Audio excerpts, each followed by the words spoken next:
está ouvindo ao Laços Podcast.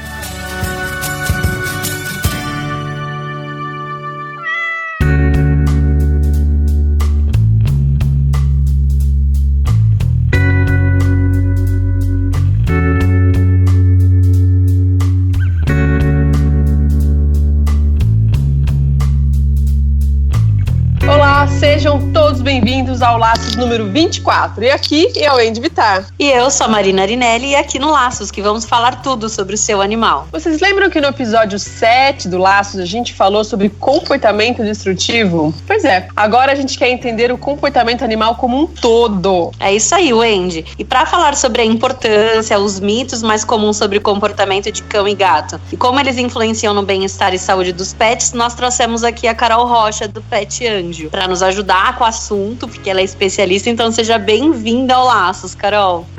Obrigada, pessoal, eu tô muito feliz em estar aqui, agradeço muito o convite. Carol, antes da gente começar esse nosso papo, explica rapidinho pra nós o que é o Pet Anjo. Tá, legal. Bom, então, a história da Pet Anjo tem tudo a ver com a minha, eu não consigo separar muito. Então, eu sou médica veterinária, eu fiz mestrado em comportamento animal e eu entrava na casa das pessoas, ficava o dia inteiro lá, atendendo e ajudando em casos de gatinho que faz xixi pela casa toda, agressividade de cães. E eu comecei a perceber que os donos precisavam de um serviço pra ajudar no dia a dia, né? Nossa vida é muito corrida. Ao mesmo tempo, eu passei por alguns probleminhas com os serviços que eu contratei para os meus cachorros e gatos, e eu decidi fundar a Pet Anjo, que é uma plataforma online. Então a gente tem um aplicativo e tem um site para que pessoas que têm animais, né, os tutores de pets, possam encontrar profissionais capacitados, treinados, de confiança para cuidar dos animais deles. Então a gente faz dog walker, né, o serviço de passeador, pet sitter, que é babá, a gente vai até a casa cuidar, banho a domicílio, hospedagem domiciliar e daycare, a famosa creche. Então a gente oferece isso para ajudar os tutores de pets no dia a dia, nessa vida corrida nossa aí. Nossa, muito legal, muito massa ter sentido estava faltando isso, né, para os seus clientes e correr atrás de providenciar. É isso mesmo. Não, super legal mesmo, nossa, fica impressionada com essa sua atitude, ficou super legal.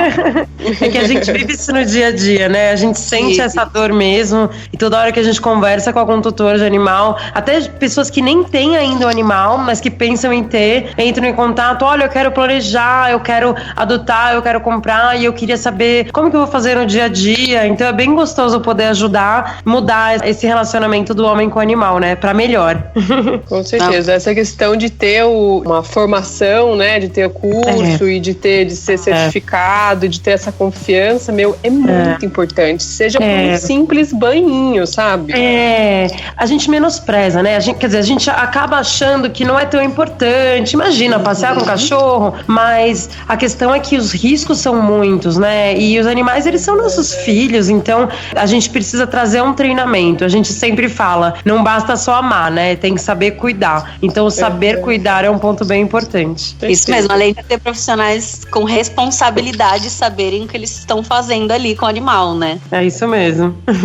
Tem vários motivos, né? Porque, como eu falei, banho, não diminuindo a atividade de dar banho em cachorro. Muito antes, pelo contrário. Tipo, dando valor, por exemplo, eu não tenho levado o meu cachorro, eu tenho um Golden, já tá velhinho, já é um senhor, eu percebo que ele tem dor nas pernas e tal. Então eu tenho muito medo de levar ele pra dar banho, entendeu? Eu tenho dado banho nele em casa, porque daí eu que me agacho lá e ferro com a minha coluna, mas a dele tá tudo certo. Eu tenho medo de levar em algum pet shop e na hora de colocar em cima da bancada, de tirar, de ficar segurando ali com a perna pra cima pra secar, alguma coisa assim, não tá fazendo da maneira que eu gostaria, assim, né? A maneira correta. Exato, exatamente. É muito mais complexo, né? Às vezes é bem isso, a gente conversa com tutores, estão desesperados, precisando de alguém pra ajudar eles no dia a dia, né? Que nem você falou, pra dar um banho, né? Porque todos esses procedimentos, eles podem ter um risco pro animal, eles têm que ser bem feitos, né? A consequência deles pode ser algo muito grave.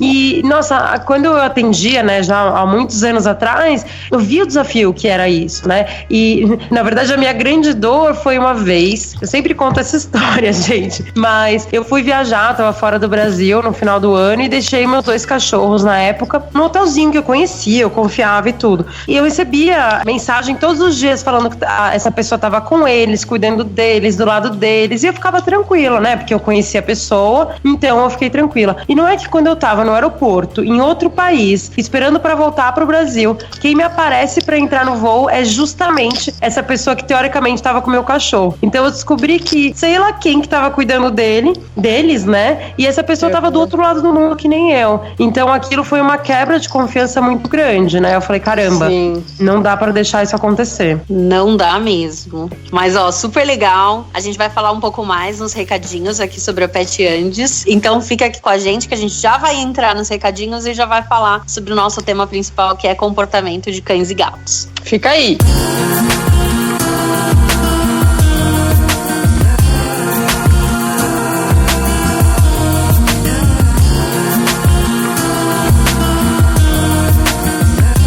Pessoas do meu Brasil, para começar esse recadinho do Laços, número 24, a gente lembra vocês como que faz para ter o Laço no seu celular de forma gratuita, fácil e prática. Isso aí, facinho. Se você tem um iPhone, basta ir lá no aplicativo chamado Podcast e lá na parte de busca você digita Laços Podcast. Assim que aparecer, é só clicar em adicionar e pronto. O Laço estará no seu aplicativo e todo novo episódio você será avisado. Mas, porém, entretanto, todavia, se você tiver um Android, você baixa o aplicativo Podcast Addict e faz o mesmo esquema. Clique em busca, digita Laços e adiciona. Vale lembrar que tanto o aplicativo do iPhone como do Android são gratuitos.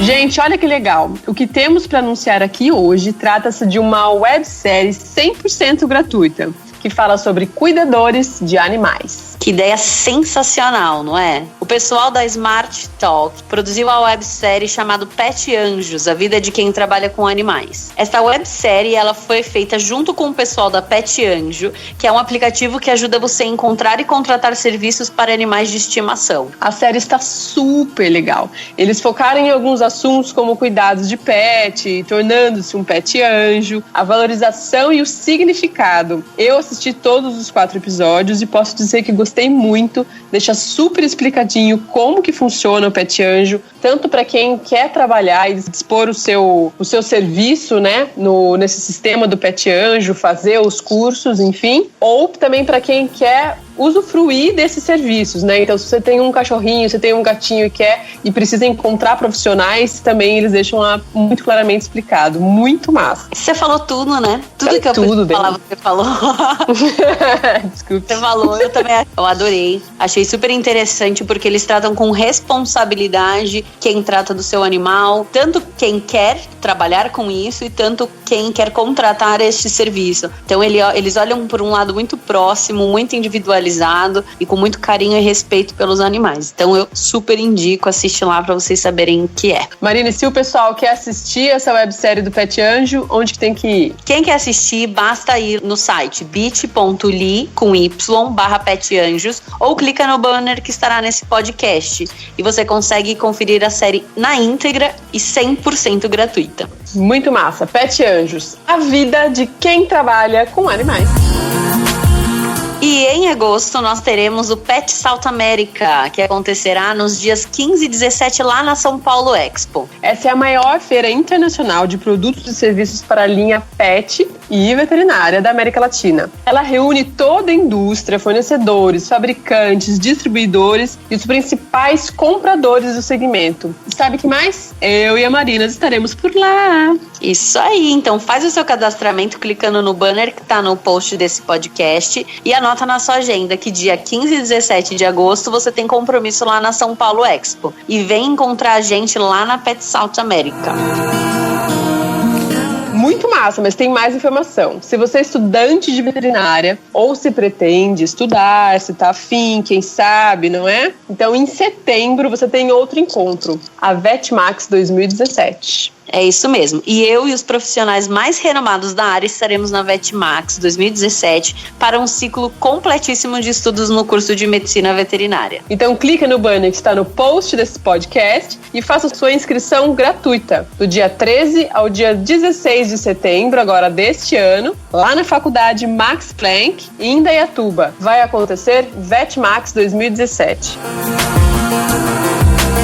E temos que agradecer aqui a Fernanda Siqueira e a Maria das Graças Salles, que são nossas madrinhas lá no Padrim. Você também pode ser um padrinho ou madrinha. Basta acessar padrim.com.br/Laços Podcast e contribuir. Vale lembrar que o seu apadrinhamento ajuda o Laços a se manter no ar, continuar fazendo esse conteúdo 100% gratuito e ainda ajuda as pessoas a ter mais informações e empatia pelos bichinhos. Gente, olha só falta 4% pra gente completar a primeira etapa, que é ter o Laços quinzenalmente de janeiro a janeiro. Aê! E se você puder, contribua com a gente lá no Laços a partir de R$1 e você ganha já várias recompensas. Então vai lá no padrim.com.br/Laços Podcast.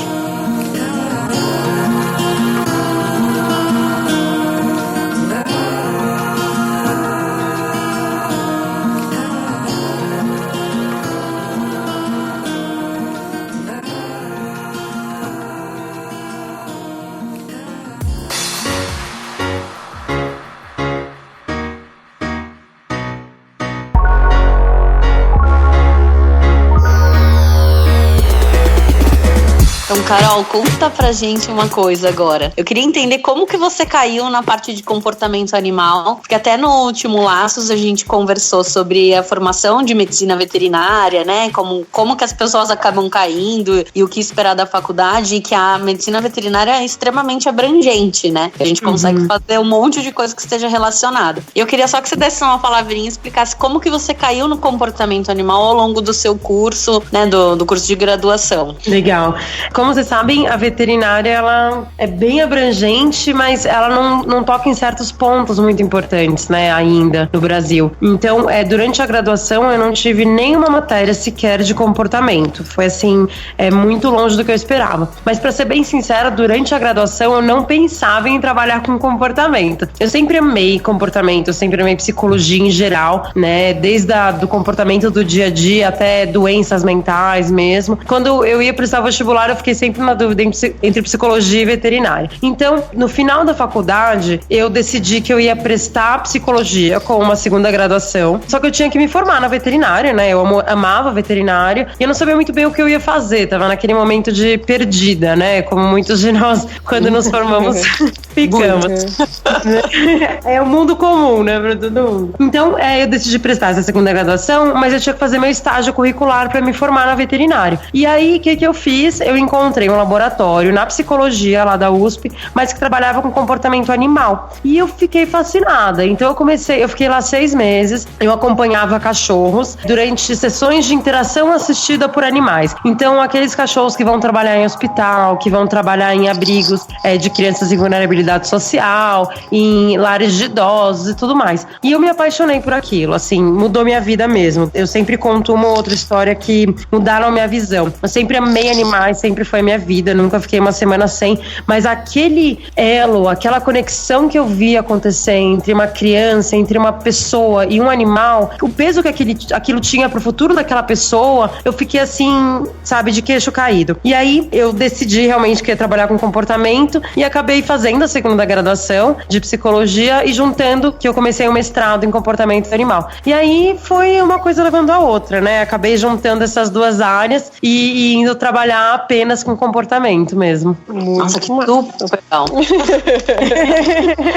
Muito massa. É muito gostoso quando a gente encontra aqui, a gente tem encontrado bastante também. Temos dado sorte de encontrar bastante gente que a gente percebe que tem, tipo, tesão no que tá fazendo, sabe? Que gosta mesmo, que é bom é muito massa. Muito legal. E a gente aqui no Laço, a gente tem entrevistado um pessoal, né? Batido esse papo, assim, com o pessoal que a gente sente que tá curtindo, assim, que tá fazendo. Muito massa. Isso é muito importante pra trabalhar com animal, especialmente, né? Com certeza, com certeza. Mas você chegou a trabalhar com cachorros em casa, tipo, ir na casa das pessoas pra resolver um problema de comportamento, que as pessoas chegaram a te chamar pra isso, efetivamente? Cheguei, isso aconteceu durante uns 3 anos e era bem isso. Eu cheguei a trabalhar numa clínica de especialidades, atendendo só comportamento, mas não funcionou muito bem, porque estar na casa é muito diferente pra ver o comportamento, né? É uma consulta muito longa, a primeira consulta são 4, 5 horas, não tem como uma pessoa ficar numa sala de atendimento. Ao mesmo tempo, o comportamento do cachorro ou do gato é muito diferente quando ele tá num lugar que ele não conhece, né?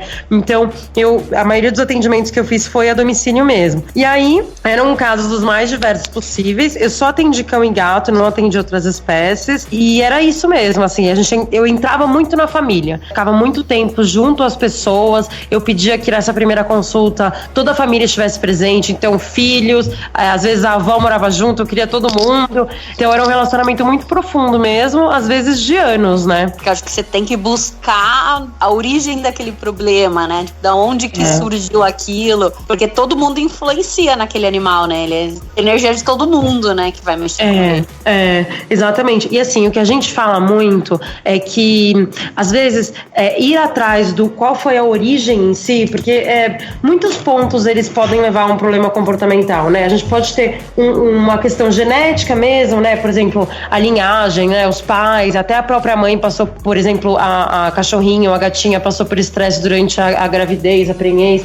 Você pode ter também o dia a dia, né? Que é o modo como a família lida, briga, né? Tem gente que grita, que bate, infelizmente, ou a pessoa deixa o cão fazer absolutamente tudo, mas socialização também. Mas a gente fala que às vezes entender a causa lá atrás do passado nem é o mais importante. O importante é tentar focar no que hoje, né? Que comportamento hoje tá mantendo esse problema, né? Porque às vezes o animal, por exemplo, teve um trauma anos atrás, só que a origem do trauma não vai fazer diferença pra gente mudar esse comportamento, né? O bem-estar dele. Então, entender o que hoje mantém, o que a gente tá fazendo hoje em dia e o que a gente pode mudar, às vezes é mais importante. Isso é uma mudança de paradigma mesmo, né?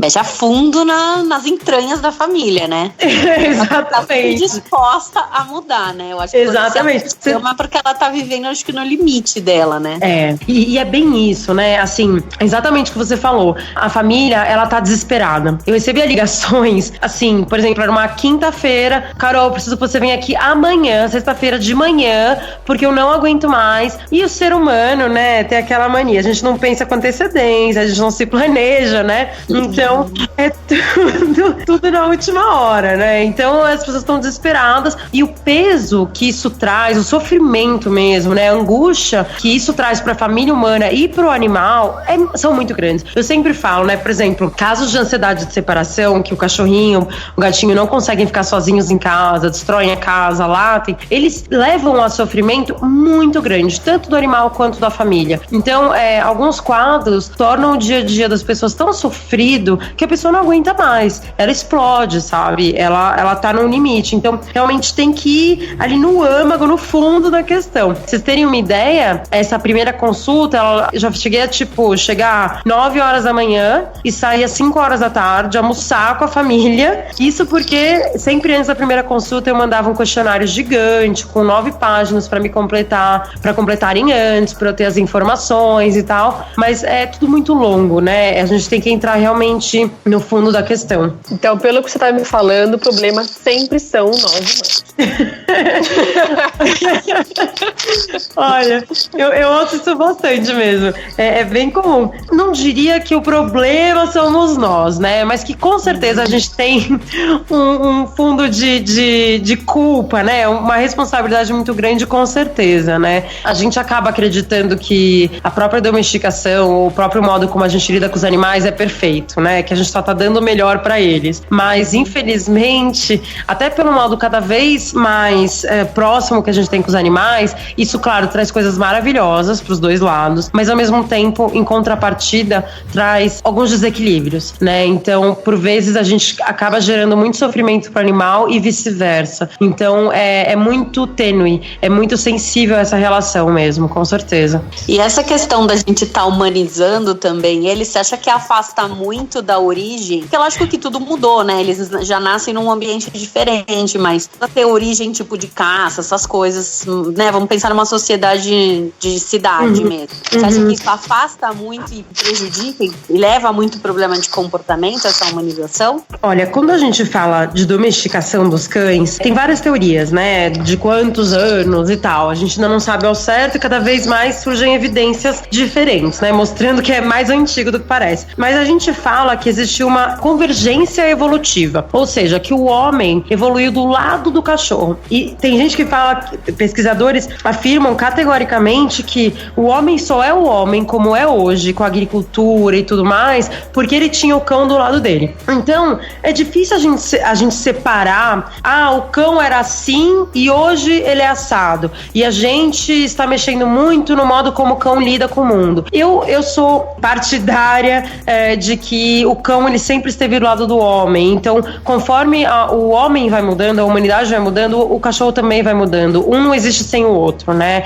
E eu realmente acredito nisso. Eu vejo mais evidências disso. Mas, claro que nem todos os homens são iguais e nem todas as tendências humanas fazem sentido pro animal. Então, com certeza, comportamentos naturais como morder, cavar, buscar por alimento, roer, marcar território, enfim, são comportamentos que o cão ele tem que apresentar porque faz parte do que ele é, né? Assim como ele mudou com o homem, ele também mantém comportamentos de antes, quando, enfim, ele era um lobo ainda lá atrás, né? Então, eu acho que é uma questão de equilíbrio. Eu acho que é nem muito nem pouco, sabe? Tem muita gente que me pergunta, mas olha, colocar roupinha sempre, levar pra tomar banho toda semana. Eu acho que depende muito do caso, depende muito do indivíduo animal, da família. Eu não acho que dê pra gente categorizar como ruim ou bom, sabe? Eu acho que depende muito do contexto mesmo. Eu não consigo imaginar o meu cachorro à vontade com certas coisas assim, mas eu vejo que outros cachorros de amigas e tal, que tem esse tipo esse tratamento mais humanizado, vamos dizer, de colocar roupinha e tal, umas coisas mais assim, de andar muito no colo, andar na bolsa e tal, eu também não consigo ver eles como o meu cachorro, numa chácara, que fica o dia inteiro solto, cava. Então, é bem isso que você falou, eles são indivíduos mesmo, né? Então tem que analisar cada caso aí. Exatamente. É claro que assim, né? Tem coisas que a gente não precisa nem pensar duas vezes que não faz bem pro animal, né? Então, por exemplo, pintar o pelo, né? Colocar chupeta. Isso não faz sentido nenhum, quer dizer, não traz nada pro animal e pode trazer vários prejuízos, mas uma ou outra coisa é uma questão mais de equilíbrio, qual que é o sentido daquilo, qual que é a contrapartida pro animal, porque ao mesmo tempo ele ganha um relacionamento, né? Ele tem ali um parceiro, ele tem um humano que é parceiro dele, então por si só não é uma coisa ruim, depende um pouco da situação mesmo.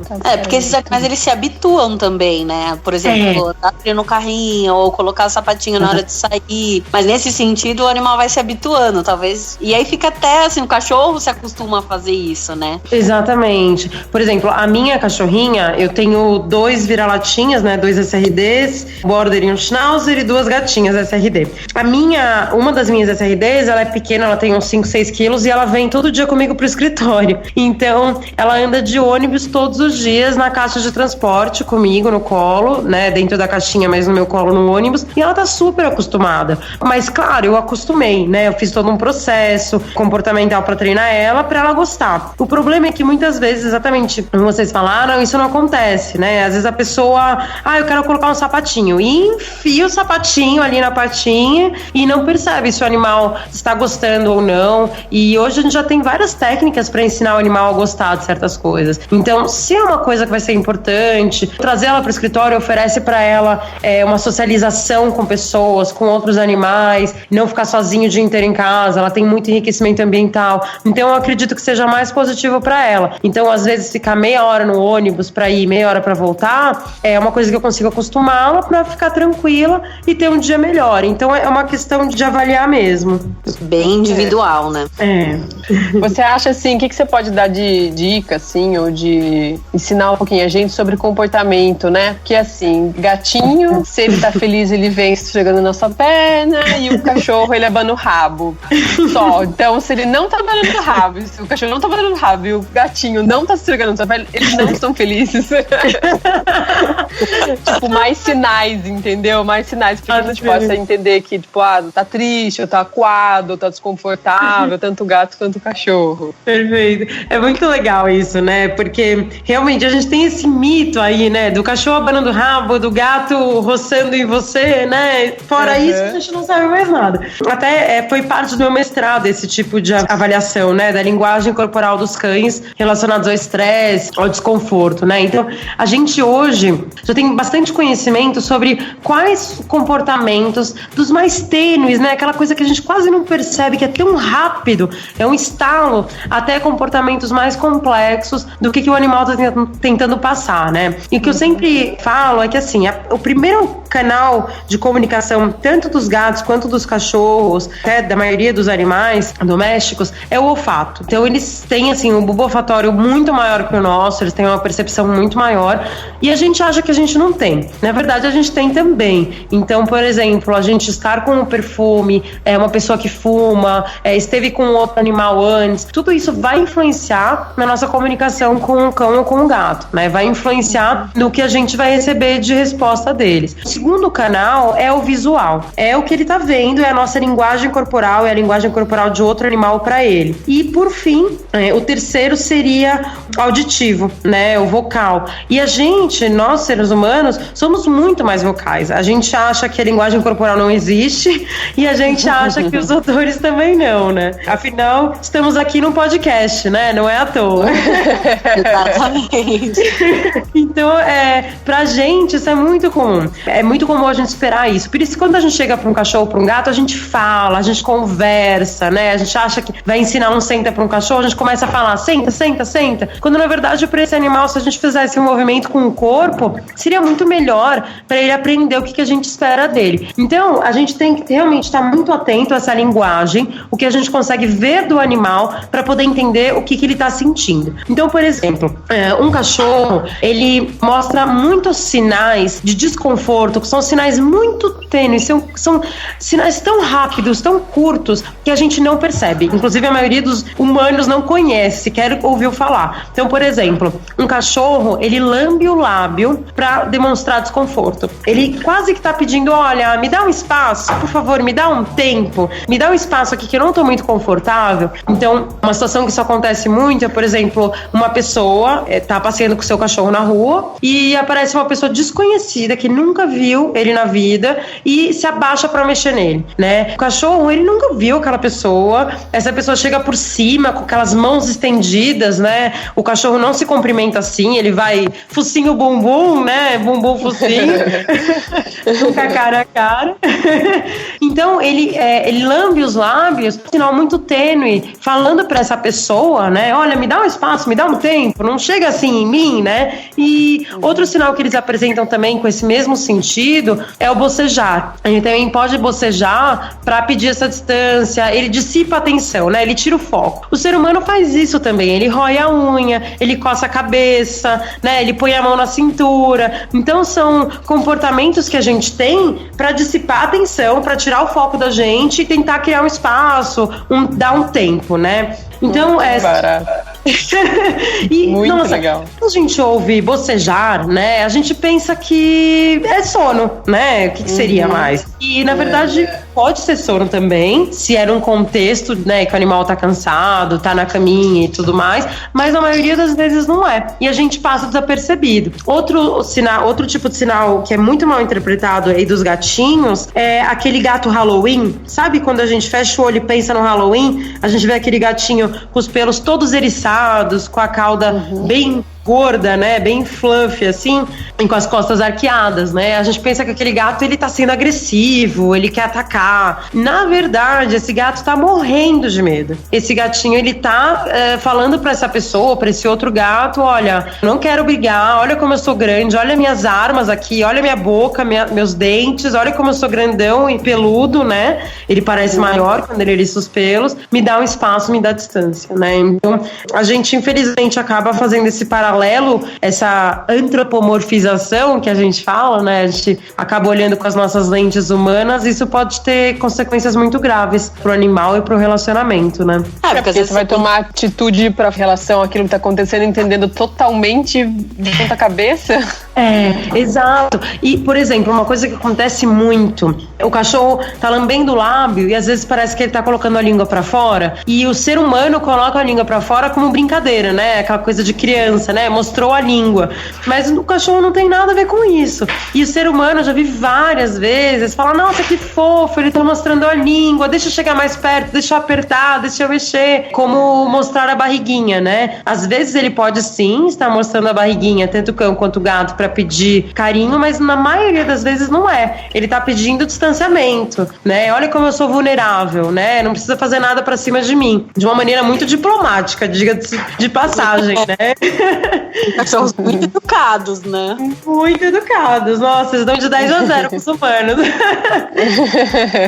E às vezes você aborda de maneira errada, você é capaz de levar uma mordida, um arranhão de algum gato, um tapão de um gato, porque você não tá entendendo aquele sinal que ele tá te mandando, né? Perfeito. E aí, quem que é o culpado, né? Quem que é o demônio, né? É o animal. As pessoas falam, não, mas que horror, ele mordeu, ele arranhou. Ele só mordeu, ele só arranhou porque você, humano, foi pra cima dele e ele se sentiu ameaçado. E a única coisa que ele sabe fazer é se defender. E às vezes, as pessoas ignoram tantas vezes esses sinais tênues do animal que acabam ensinando ele a ser cada vez mais grave, né? Ser cada vez mais claro na mensagem, que é rosnando, mostrando os dentes, arranhando, o gato fazendo umas vocalizações mais graves. Então a gente, às vezes, sem querer, acaba ensinando ele a ter um comportamento que a gente chama de mais agressivo, né? Mas que na verdade é mais um tipo de comunicação que ele tem. Um pouco mais evidente, talvez, né? Isso, exatamente, mais evidente. E assim, é o que eu sempre falo, não ache que ele quer mostrar isso, ele não quer. Pelo animal, ele vai evitar ao máximo qualquer agressão, qualquer comportamento mais evidente, mais caro, né? Porque ele vai gastar mais energia pra mostrar, ele se coloca mais em risco, ele tem mais chance de se machucar, de ter uma mordida e tudo mais. Então, na maioria das vezes, é o ser humano que acaba levando uma situação dessas, o que é muito triste, né?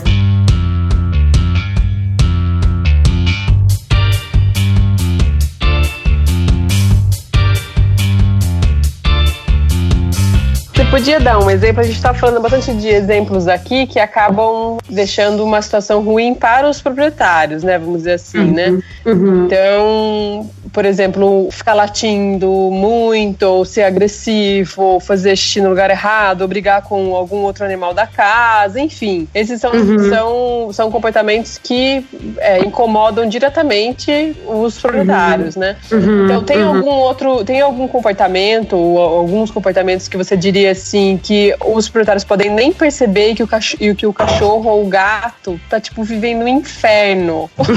Tipo, só que como não incomoda, né? Como não incomoda os proprietários, tipo, daí nada vai ser feito, porque não está aparente, mas você acha que tem alguma coisa assim, que daí lá na frente, um dia, o cachorro se revela e morde? Olha, isso é muito comum, por exemplo, com criança, né? Com criança, com bebê, e é mais grave, né? Na maioria dos casos de mordida de cães, isso são dados mesmo dos Estados Unidos, né? Que lá eles medem isso direitinho.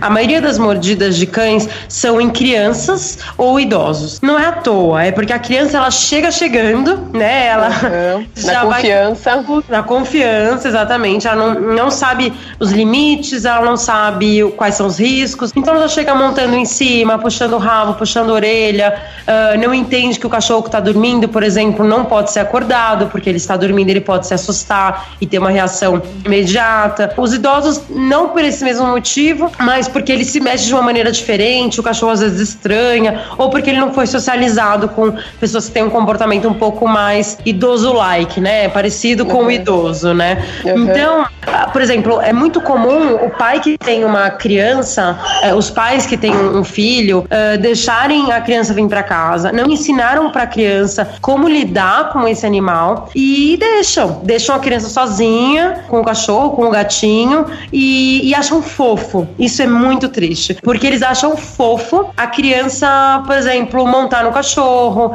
a criança gostar do gato e apertar o gato no colo, né, e colocar no colo e às vezes o gato não gosta. E o problema é que às vezes ele não percebe. O animal dá vários sinais de desconforto, assim, nítidos para quem conhece, né, assim, um pouco da linguagem corporal, e vão deixando passar. E o animal, muitas vezes, ele é tolerante, então ele não vai morder de cara.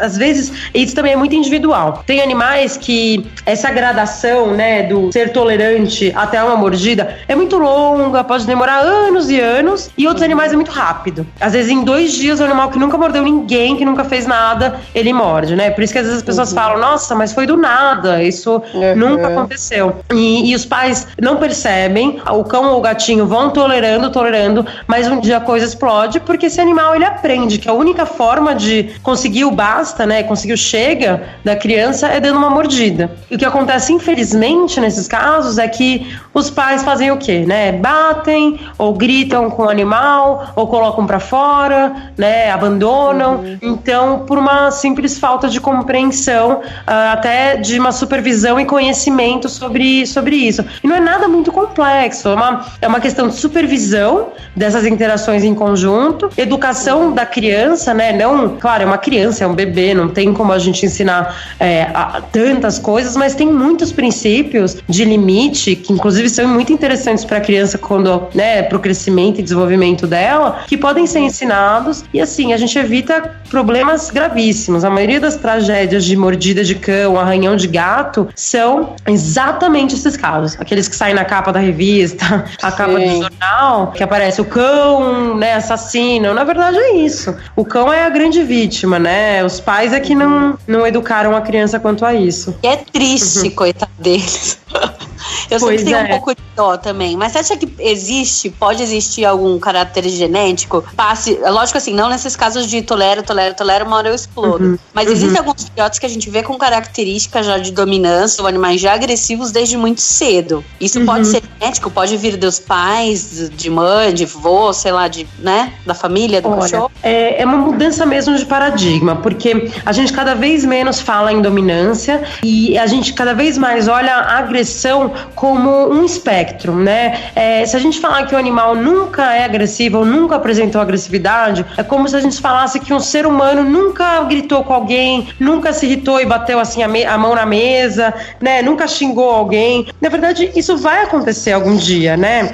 A agressividade é desde um rosnado, que é uma coisa mais leve, até uma mordida de um nível gravíssimo, né? Então é um espectro, é uma gradação, né? Não dá pra falar o animal é agressivo. A gente costuma falar ele está agressivo, né? Até porque a agressividade é contexto dependente. Às vezes, na verdade, a maioria dos casos, o animal apresenta aquele comportamento agressivo quando tem aquela pessoa específica, ou uma pessoa que está usando aquele mesmo tipo de roupa, ou que está se movimentando daquele mesmo jeito, ou era aquele mesmo lugar. Então, tem algumas particularidades daquele contexto que incomodam, ou por uma história de trauma, ou, enfim, que fazem o animal ter uma resposta agressiva, né? E com certeza, assim, existem muitos traços genéticos. A gente gosta de falar que para cada traço comportamental existe sim um paralelo genético, né? Então é como se fosse uma piscina de genes, né? Tem milhares de possibilidades ali para agressividade,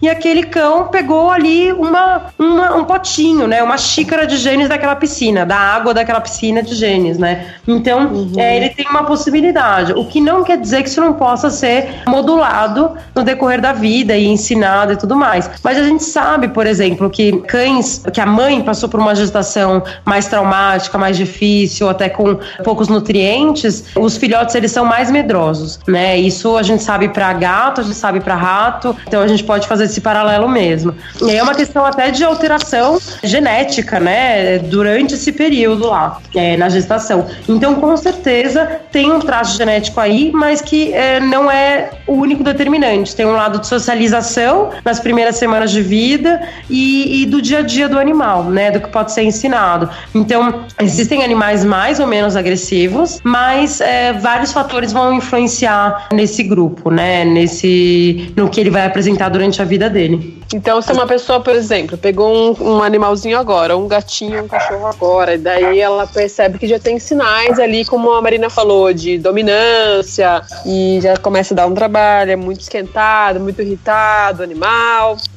A pessoa já tem que tomar alguma atitude, procurar uma ajuda, ou ela dá pra meio que ir levando pra ver o que isso vai virar conforme a criação, se dá carinho? O que você acha? A gente fala que existe uma vacina comportamental. Ela não vem num potinho, mas ela vem em aulas. Então é o seguinte, a gente já sabe que um cachorro da segunda semana de vida até a 16ª, então até os 4 meses de vida, e o gatinho, final da primeira semana de vida até a 7ª, 8ª semana de vida, então até o final do segundo mês, ele passa por um período que a gente chama de janela de socialização. Então é o período que até o sistema nervoso não está completamente desenvolvido. A gente fala que ele está aberto ao mundo, a novas experiências. O que acontece nesse período? Se o animal ele tiver acesso de uma maneira controlada e muito positiva e muito gostosa a estímulos diferentes, e quando eu falo estímulos diferentes, são sons diferentes, por exemplo, som de aspirador, de fogo de artifício, de buzina, de criança gritando, de cachorro latindo. Se ele tem acesso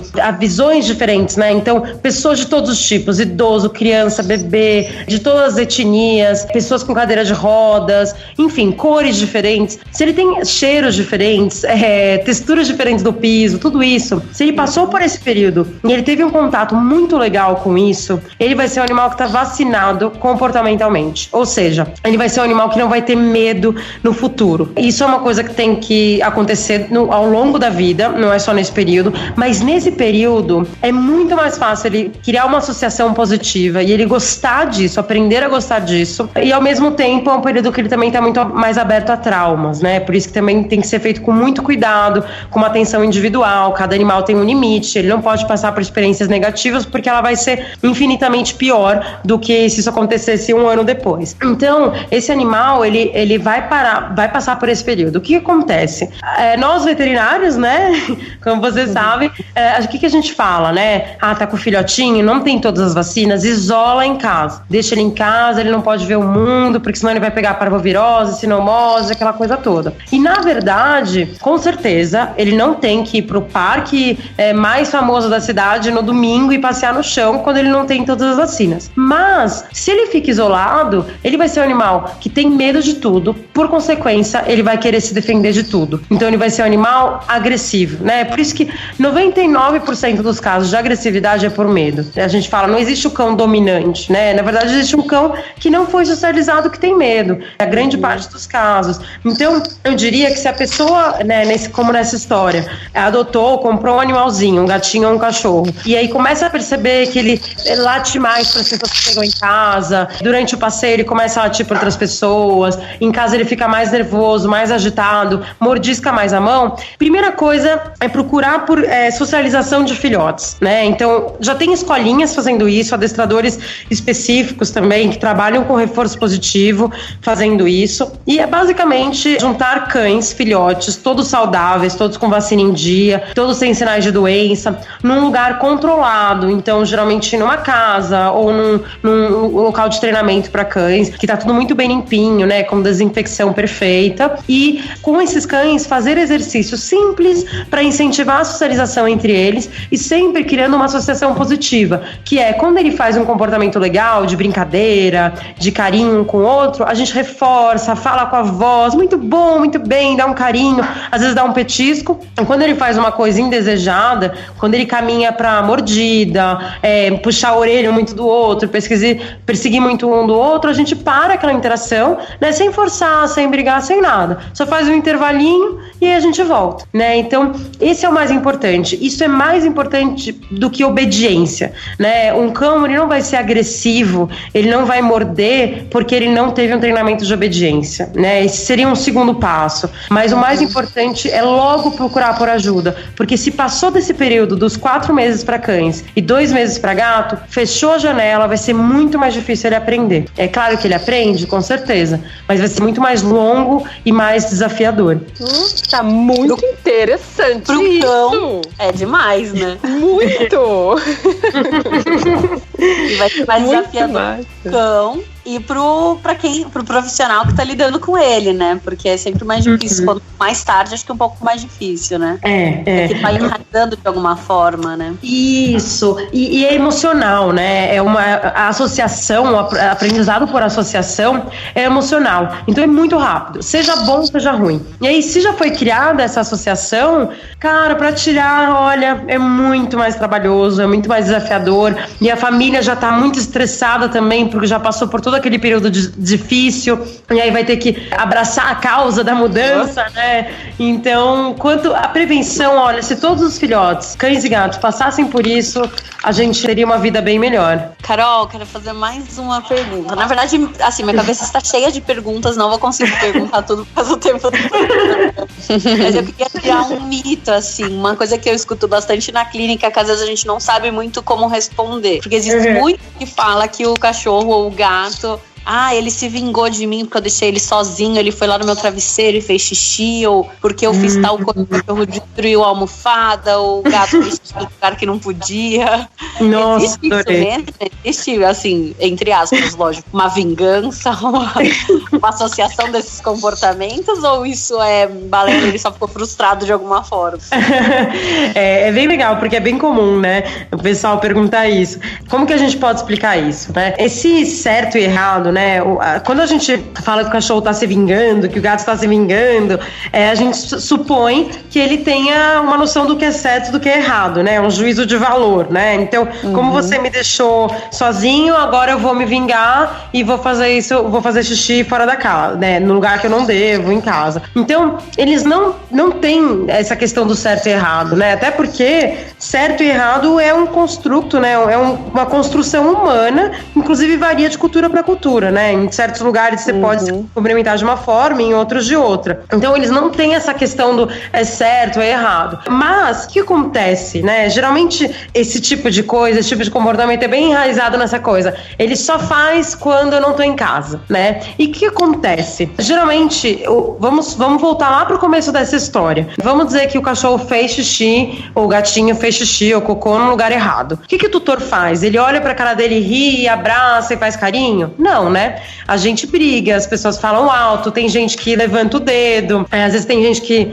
roça o focinho, tadinho, do cachorrinho, do gatinho no chão pra falar, olha, foi errado e tal, como se ele fosse entender, né? E na verdade ele não entende isso, só que ele não gosta. Então é uma punição, não é das piores, mas o juízo de valor pra punição é um pouco relativo, é bem individual, né? A gente nunca sabe, é só o próprio indivíduo que sabe se é bom ou ruim.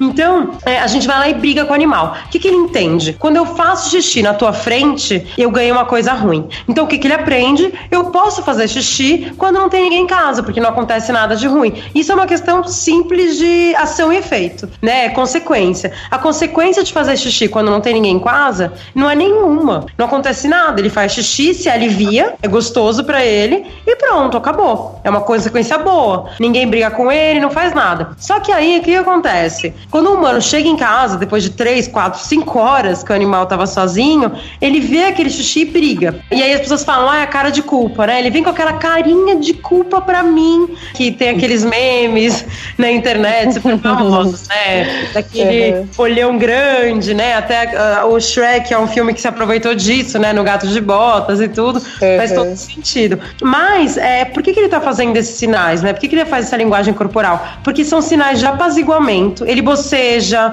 ele fecha o olhinho, ele lambe os lábios, ele abaixa o corpo. São todos sinais, daqueles sinais que a gente falou lá, aqui no podcast, na Laços, falando que, caramba, quando você faz esses sinais, o humano para. O humano não briga, porque ele fala, ai, que fofinho, e ele para. Então o cão, ele aprende, né? Ele manipula, mas manipulação é aprendizado, né? Ele entende que quando ele faz essa carinha, ele não recebe uma briga, né? Não recebe um grito, enfim. Então ele faz isso pra já evitar. Só que a pessoa acha que ele sabe que ele é culpado, que ele faz essa cara por causa daquele xixi que ele nem lembra que ele fez horas atrás, ou que, enfim, não faz sentido nenhum. Até porque punição não funciona, né? Isso é bem importante que seja bem claro, mas mesmo se funcionasse, teria que acontecer em segundos, 15 segundos depois do comportamento, né? Então, ele não sabe, não é vingança, eles não estão maquiavelicamente planejando fazer a gente se irritar, é simplesmente uma questão de causa e efeito, é como eles aprendem, e a gente que não entende isso de novo e acaba colocando a nossa lente humana no meio do relacionamento. É só uma sacanagem fazer no travesseiro, então.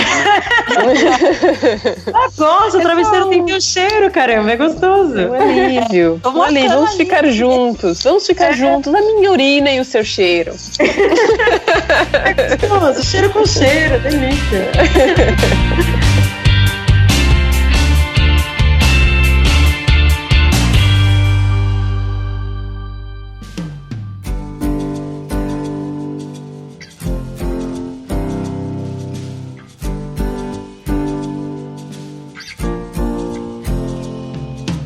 Carol, fala pra gente agora onde que o pessoal te encontra, se quiser entrar em contato com você ou com o Pet Anjo, saber mais sobre esse treinamento, saber mais tudo como que funciona o aplicativo, por exemplo. Conta pra gente. Bom, então dá pra acessar o site da Pet Anjo, que é www.petanjo.com ou .com.br, e a gente tem os 2 aplicativos também, para Android e para iOS, né, para iPhone. Então basta baixar que você vai encontrar as informações lá. Para contratar o serviço, mais fácil é pelo aplicativo, você pode encontrar os anjos, né? A gente chama de anjos de pets, os profissionais, né? Formados pela gente, que estão lá na plataforma. Pode trocar mensagem, conversar, marcar uma visita sem custo presencial, porque a gente sabe que a gente fica inseguro, né? Às vezes quer conhecer melhor a pessoa e tudo. E se quer fazer o treinamento com a gente, quer treinamento todo dado por mim, ele é todo online, é bem legal. Inclusive, a gente tem webinar toda semana só para os anjos, eu dou um treinamento, enfim, eu falo sobre medo, agressividade, tudo isso, que é bem legal, a gente tem uma educação continuada.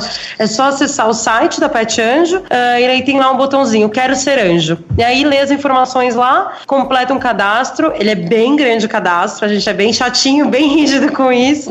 Que bom.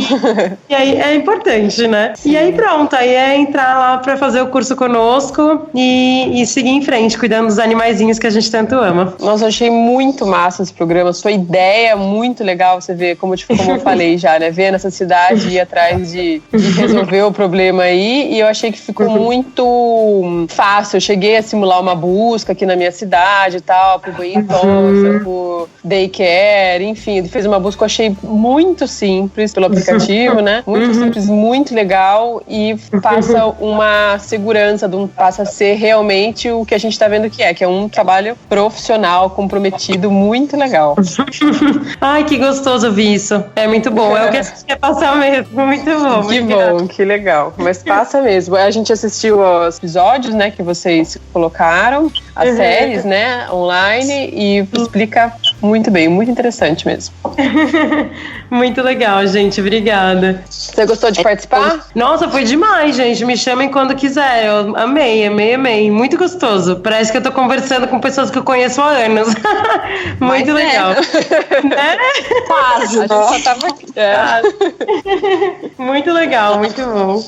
A gente que adorou, e se tivesse mais 1 hora de programa, a gente ia perguntar mais 1 hora. Você ia cansar de falar, porque a gente adora isso. E é isso que a gente quer passar pro público, pra todo mundo escutar, pra entender, pra ser fácil de entender, que mais fácil que isso, acho que é impossível.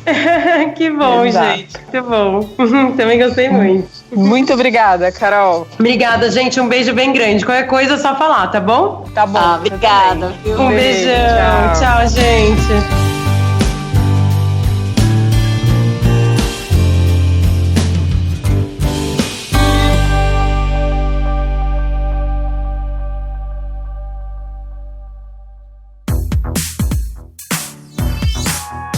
podcast foi editado pela Isso Aí Design.